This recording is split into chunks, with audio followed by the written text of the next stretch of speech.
The thing you paint on when you make a painting is called a support. The three main supports are paper, panel, and canvas. Which one should you use? Well, I'm going to go through all of them and tell you when you should use them and why.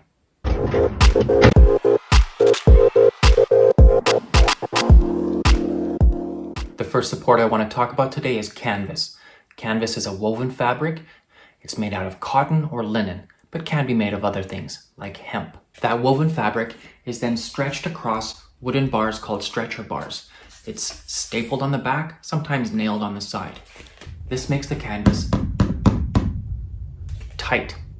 Canvas is very lightweight and it makes it easy to transport, much easier to transport than the second support, panel. Pre-stretched canvases come in a large variety of sizes, and if you want a very specific size, you can make your own by stretching it across canvas bars yourself. If you intend on making a very, very large painting, you're probably going to want to use canvas, because when you're finished with the painting and you want to transport it, you can take the canvas off of the stretcher bars, roll it up, and transport it easily. You can't do that with panel. The texture of canvas depends largely on the weave. Cotton canvas has more texture than linen, for example. Burlap has the most. We call this texture tooth.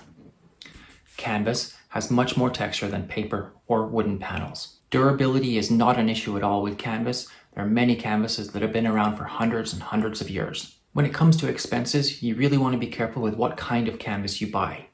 Typical cotton canvas can be less expensive than panels, but the most expensive of all of the supports is linen. It averages about $45 per square meter. An important note about primed and unprimed canvas. So you'll notice that sometimes canvas is white like this, and the back is not white. So the not white part is called unprimed or raw canvas, and the white part is called primed canvas. Primed means that the canvas has had a coat or more than one coat of gesso. Gesso acts as a layer, a boundary between the canvas and the paint, and stops the oil from being soaked up by the cotton or the linen. The next support I want to talk about today are panels. You might want to call them wooden panels, and it's just a piece of wood with 4 pieces on the side, and they are primed or gessoed. First, I'll talk about the weight. Panels can be quite heavy. This is probably the biggest disadvantage of panels over paper and canvas, because they are so heavy. That also makes them sturdy, so they can support a lot more paint. If you paint very thickly, maybe you add a bunch of wax to your paint, panels will be the one that you'll want to go with. Because panels can be quite heavy, I would not recommend panels for anything larger than about 2 feet or 24 inches square. In terms of variety, you can buy panels in a whole bunch of different sizes, but they're very hard to customize. If you need an exact size, panels are probably not the support you're looking for. Let's talk about texture for a second.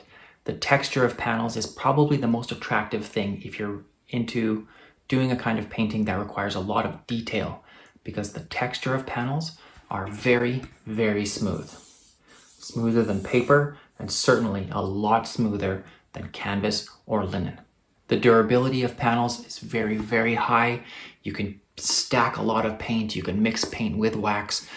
They can really handle a lot. They're quite sturdy and durable. They will last. The expense of panels can be a deterrent. Other than linen, the wooden panel is the most expensive option.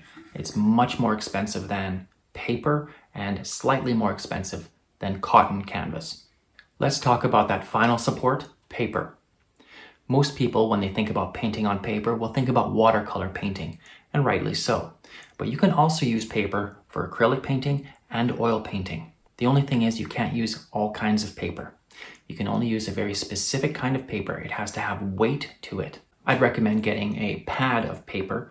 It's quite inexpensive. You can get something like this, Canson. You get 24 sheets for about $10, and the paper itself is quite heavy. You can see it's about 300 grams. It has this texture to it, like a tooth, just like canvas. It's quite thick.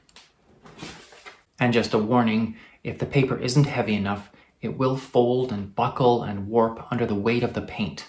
In terms of size, paper is great if you're going to be doing smaller paintings. After about 18 inches or so, you really can't paint on paper very well. It just warps too much. Paper does have much more texture than panels, but not as much texture as canvas.